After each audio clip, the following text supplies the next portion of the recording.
Good evening and welcome to the Universal Joy Center. I'm Barbara Jean and I'm delighted that you're here with us this evening.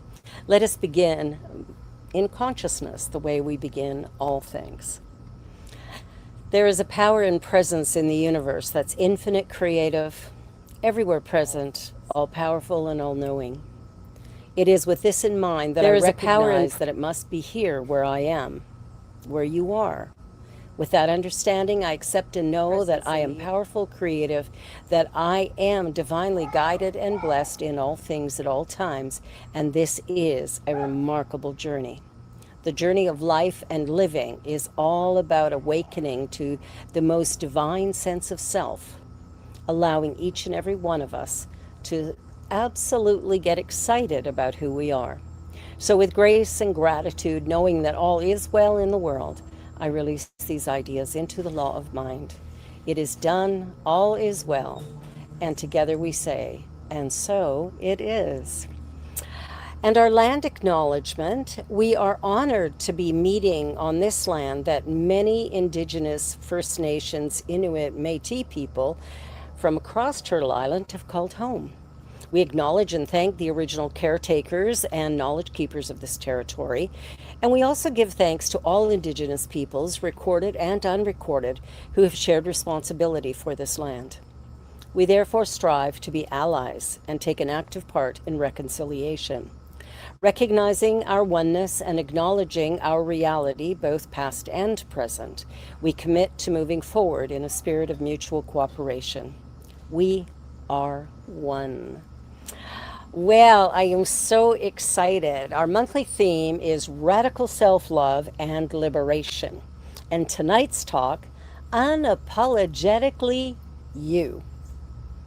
It's interesting, when you think of animals and flowers and all this kind of stuff, you'll notice that they don't seem to pay much attention to their size or their color or their shape or their task in the world. And so that sets us apart from them. So, good evening, everyone, and welcome. Tonight, I begin by asking a question. When did you first learn that some part of you needed to be edited, fixed, altered? Can you remember how old you were? Maybe you were too loud or too quiet or too emotional or too ambitious or too different or too opinionated or too sensitive. I know I could go on and on and on and on, right? For me, I was just too much. I know that's the case for some. And somehow we all end up feeling like we're not enough. So what is that message? What did we learn in growing up that we're now being called to completely forget and start over? So we learned this art of editing. And if you've ever noticed, like you'll walk into a room, like maybe a restaurant, and maybe you're there by yourself, you're going to meet somebody, or maybe you're just there by yourself. Maybe you're traveling and you're having dinner alone and you're not accustomed to that. Might be looking around the room. Do I fit in? Am I wearing the right clothes? How do I look? Or we go to a party where we don't know anybody and our best friend invited us. They haven't arrived yet. So what is it that we're doing, or how are we feeling, or what's going on for us? So we want to pay attention to all of these different little things that we've done to edit ourselves. So we've learned how to walk into a room and immediately ask, of course, within ourselves, who do I need to be here? What do they expect from me? Probably many of you, when you first came here for the first time, thought, I wonder what they expect from me. What do they want from me? What am I going to learn? Is this good? So what can I say? What should I keep to myself? How much of me is safe to reveal? There's all these questions. And after doing that for a really long time, we become so good at being who everybody else needs us to be that we lose touch with the magnificent person Spirit created us to be. So tonight, we're talking about becoming unapologetically you. Yes. So, not rudely, not selfishly, not, I don't care about anybody else's feelings. That's not authenticity. That's not authenticity. Ooh, that's just bad manners. So I'm talking about something much deeper than that. Being unapologetically yourself means I no longer apologize for my existence. You heard that, right? I no longer apologize for my existence. How many here, I know probably the majority of us are from Canada, how many here have said sorry when someone stepped on our toe or bumped into us in a supermarket or a mall or a movie theater? I know I've done it. So, anyway, the key tonight, no longer apologize for your existence, no longer shrink to make somebody else comfortable, no longer believe that your uniqueness is a problem requiring correction. Listen, grow, change. I can apologize when I've caused harm. When I've caused harm, that's when I'll apologize. But do not apologize for just being you. Imagine, think about the garden. My daughter planted a bunch of wildflowers in our front flower bed. And imagine if you were walking through this magnificent garden, or if you took a look at her garden and you went, wow, there's tulips and daisies and sunflowers, although those are not all going to be blooming at the same time. However, lilies, wildflowers, different colors, different heights, different fragrances, different shapes. Can you imagine a sunflower looking over at a rose thinking, oh dear, I am enormous. Maybe I should tone it down. The rose is so elegant. Perhaps I should try to be smaller. No, the sunflower flowers and turns to face the sun. How beautiful is that? And roses are roses, and daisies are daisies. And somehow the garden is more beautiful because they're not the same. They're not the same. Just like all of humanity. 8 billion people on the planet. 8 billion unique expressions of spirit. That's the truth. So each flower becomes what it was created to become. Not anything different, and that's what we're being called to. Enlightenment is not about all of a sudden, ta-da, Zen. Enlightenment is, I love me just the way I am. And I won't apologize for it. I am who I am. Not everyone is going to like me. Not everyone's going to love me. Right? Same is true for you. Not everyone on the planet's going to like you. Not everyone on the planet's going to love you. But if you're being you, you will find more and more people are willing to spend time with you because they get to know you, the real you, not the one that has been wearing a mask all these years. So what if that is our spiritual work, to simply become who we pardon me, who we were created to be in the first place? So maybe enlightenment isn't becoming somebody else. Maybe enlightenment is finally having the courage to become completely ourselves. Yeah. Sounds good, doesn't it? Imagine if you could just be you, if you didn't have to kind of hum and haw every time you enter a room going, what do I do? Who do I stand beside? Where do I sit? Who do I talk to? Will they be nice to me? See, in New Thought, we teach that there is one life, one presence, one infinite intelligence. And that life expresses through each of us. And here's what I find fascinating. The one expresses as the many. Spirit apparently loves diversity. Look at nature.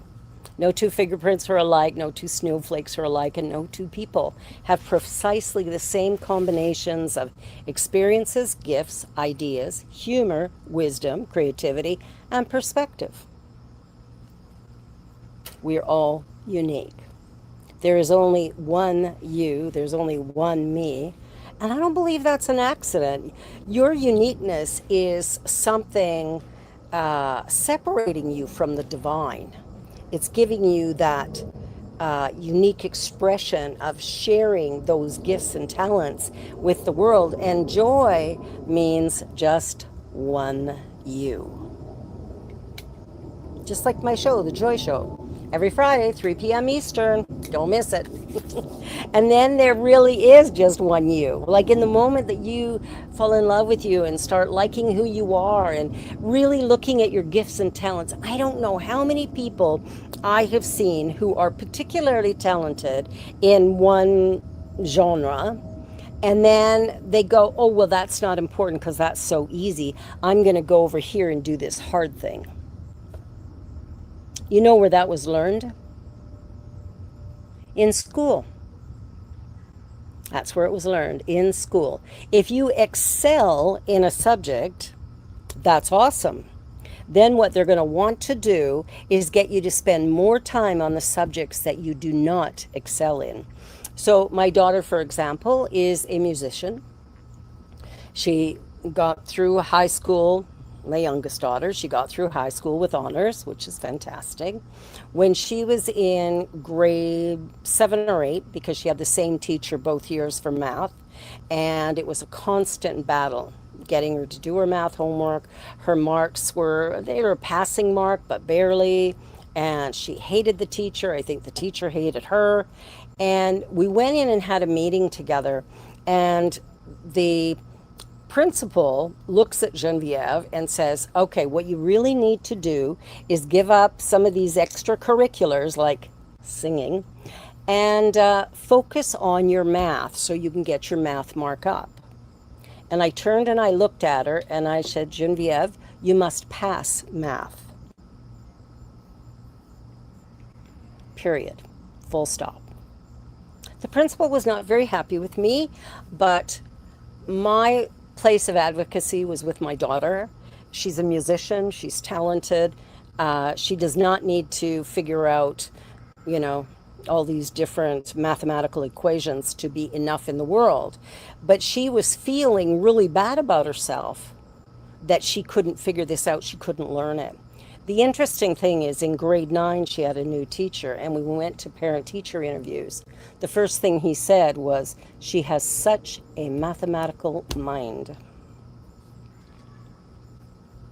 New teacher, new day, pass with honors, duh. So life is, we look at the people around us and we think they know something, and they do know things, but they don't know you. They don't know me. They might think they do, but they don't. Hell, we probably don't even know ourselves.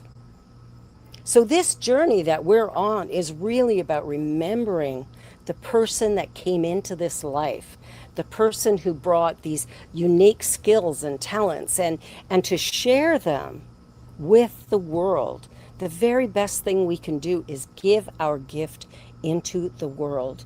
That's why we're here. We're not here to put in time, get to retirement, start raising a family, get married, get divorced, get whatever, right? We're not here to get things or to become something great. We're not here to be famous or infamous, as some people might be. We are here to live to our highest potential. And there's only one way to do that. The only way to do that is to be you, just who you are. Find that person and you might even fall in love with them. Forget the stories you were told about not enough and too much. Why do you do it this way? Why don't you do it that way? How come you're like this? I'm like this because it's me. I'm unique. So we want to change the way we look at ourselves, firstly, because that's where it begins. And once we change that, then we can turn around and watch how the world responds to us. What's fascinating is when we find ourselves and we begin living from that place, the world around us begins to shift a little bit, and we start to sort of see a change in our environment, shall we say. We start to see really great things happening. So I want to tell you a funny story. So imagine you're going into your favorite restaurant and you sit down and the server hands you a menu, and instead of looking at what you want, you begin studying everybody else. What are you ordering? Do you think this is good or that's good? What do people usually get here? Would it be weird if I ordered this? Now, eventually everybody's ordered except you, and the server looks at you and you say, I'll have whatever makes everybody else happy. Well, we're not going to do that. That would be silly, right? But the truth is, we kind of live that way. We kind of do. What career should I have? What should I wear? How should I speak? What should success look like? What should my family think about me? Why should I do this? Why should I do that? What will my family think if I do this thing? Yeah. It's time to stop. It's time to stop. It is time to stop that. And we've been doing whatever for however long. And the key is, just like in a restaurant, what do you want?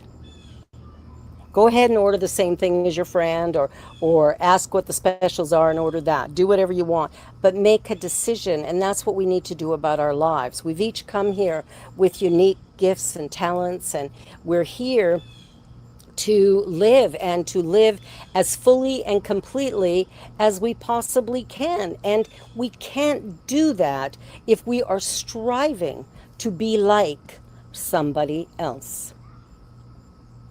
Because what we're doing is pretending.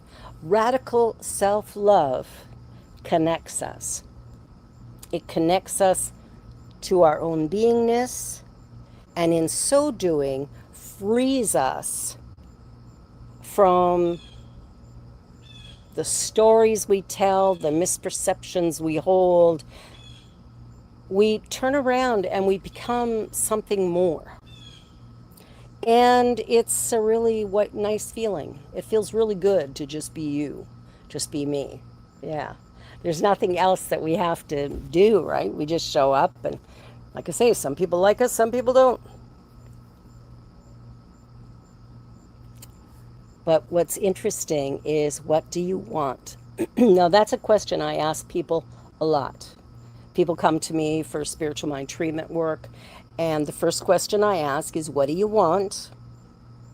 And the second question I ask is, how would you feel emotionally if you had that now? Some people can't answer the question. Well, you can't create what you can't speak or what you don't know, right? I can't create a joyful life if I'm fighting to be seen, to be heard. If I'm pretending, or I'm wearing a mask so that you'll like me, and this one so you'll like me, and better do this so that person will like me. We want to find a way to stop people pleasing. See, people pleasing is not the same as love. Now, this can be uncomfortable because many of us were taught that being loving means keeping everyone happy. Well, first off, you can't keep everyone happy. I don't know if you've noticed that yet, but probably you've had. It looks like everybody here is over, 5 or 6? So you already know you can't make everybody happy. So then what? What are you going to do? If you can't make them happy, what? Make you happy. Do things that fit for you. Love yourself enough to live your life to your highest and best. So I've had a most remarkable summer. I feel so blessed. I have a swimming pool in my backyard. And this is the first time in my life I've had a pool in my yard. And last year didn't use it much. Well, I'd had surgery last year, so couldn't really. So this summer, I get in there and I had this absolute euphoric moment. Like, oh my God, I love this. And now it makes sense to me why I always, my whole life, I'll be 70 this year, and my whole life I've wanted a pool in my yard. Well, I'm in my pool every single day for an hour to an hour and a half, um, swimming, running, walking, doing aerobic exercises, all kinds of things that I can't yet do on solid ground, like jumping jacks and things like that. And in the pool, I can do it all. I'm having the fun that I used to have when I was a little kid. I remember going to the lake or going to the pool and just, you'd have to drag me out. Didn't matter if it was cold. I'd go to a lake in northern Saskatchewan. Didn't matter that it was cold. I'd jump in there anyway and be like, I'm freezing. Let's go water skiing. It was like being in the water was like a breath of fresh air. So I've spent my summer in my pool. And luckily the heater's now fixed, so I can warm it up as the weather cools down a little bit. I can warm up the water and hopefully keep it running till October. We'll see. But in the meantime, I've discovered a love that I'd completely forgotten. Completely forgotten. And as a result, I feel healthier than ever.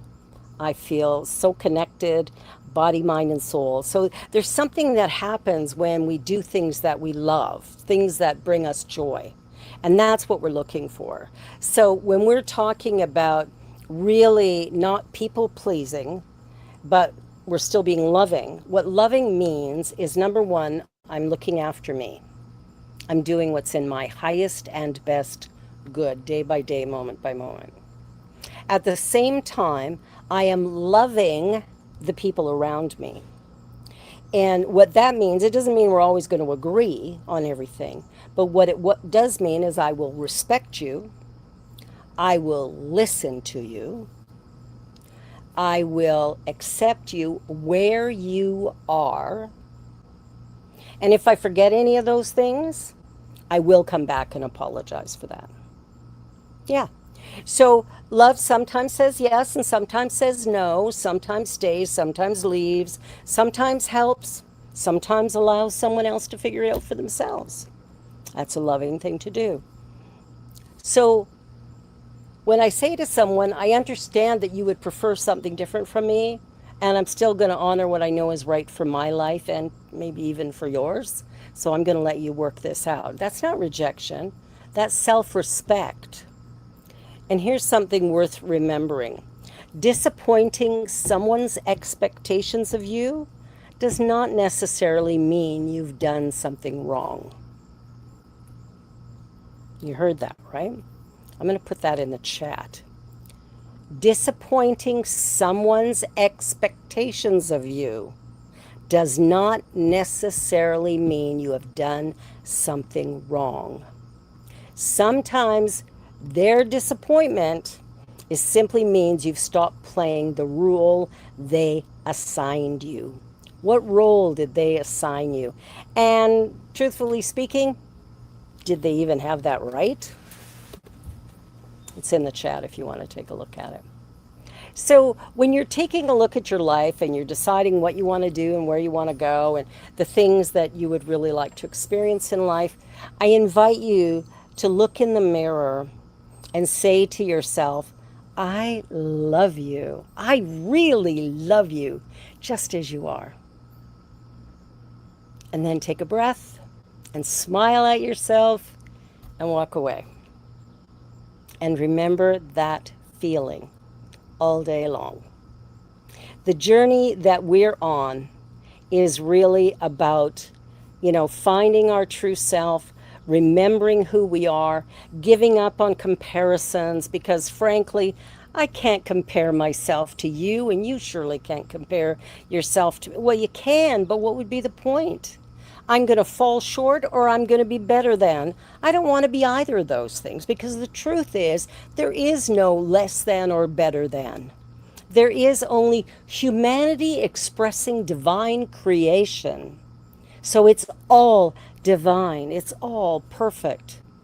So, regardless of who you are, how you live, what you choose, you are a divine expression of the infinite eternal one. And as such, you already are perfect, whole, and complete.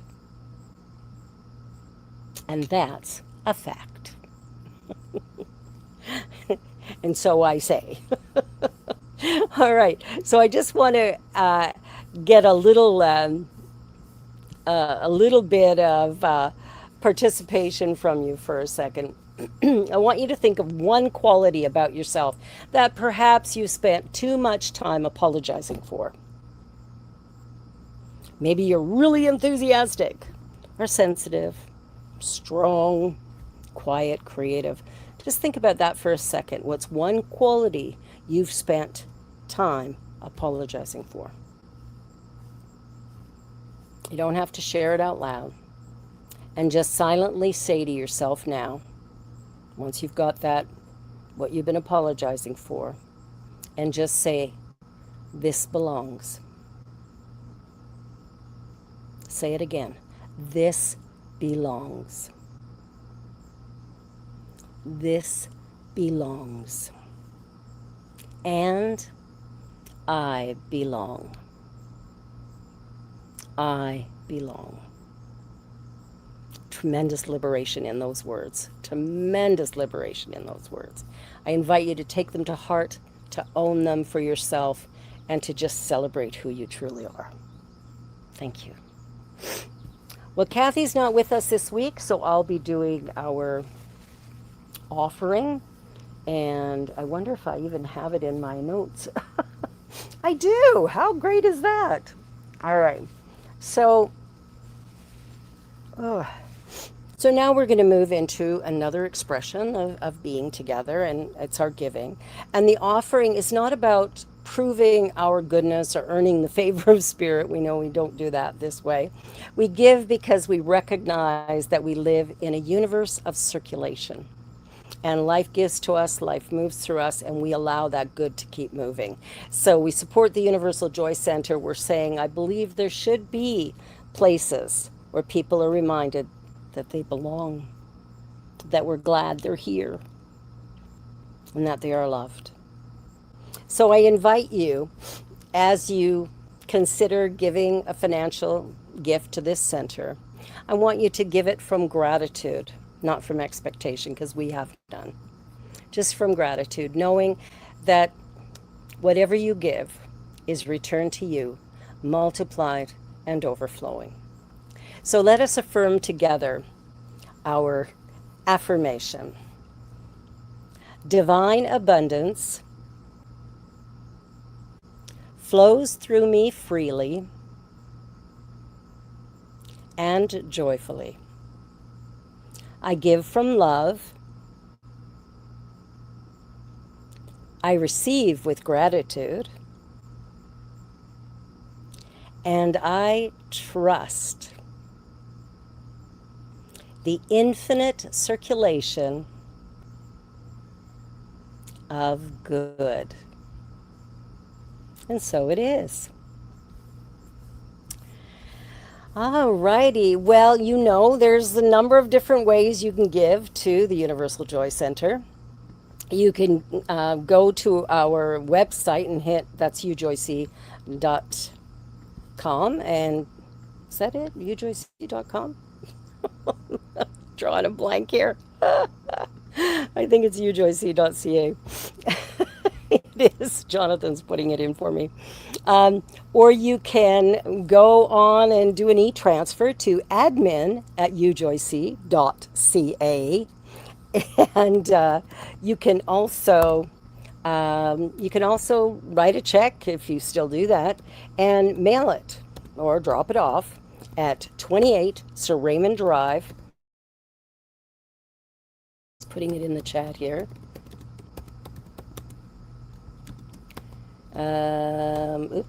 Toronto. M1E1C2. There we go. All right. So, any way you give, just know that we are grateful, so very, very grateful for you being here, so grateful for your participation, and so grateful that you just keep coming back. I'm so, so delighted. So, just thank you, thank you, thank you. And on that note, let us join together in consciousness as we close off this service and get ready to move into our conversation community time. All right. And for anybody who's watching on YouTube or on Facebook, you can join our live chat. Yeah, the Zoom link is put into the comments for you. And just click that and join us in the chat room if you'd like to ask questions or join with any of our other members in having a conversation. Let us join together in consciousness as we close. In the power and presence of the One, I discover myself. I live from a place of beingness that allows me to be uniquely, creatively myself, unapologetically myself. I love who I am. I love my life and this journey. I'm excited and delighted by each moment. And I know moving forward that all that is needed and all that is necessary is fully realized here and now through me, as me, and being me. So I celebrate this moment with open arms and an open heart and just love filling my mind, my whole consciousness. And in so doing, I feel alive and well. This is a beautiful day, and for that I say thank you. With gratitude and grace, I release these ideas to the law of mind. I know it is done, and all is well. That is the truth. I let it be so, and together we say, and so it is.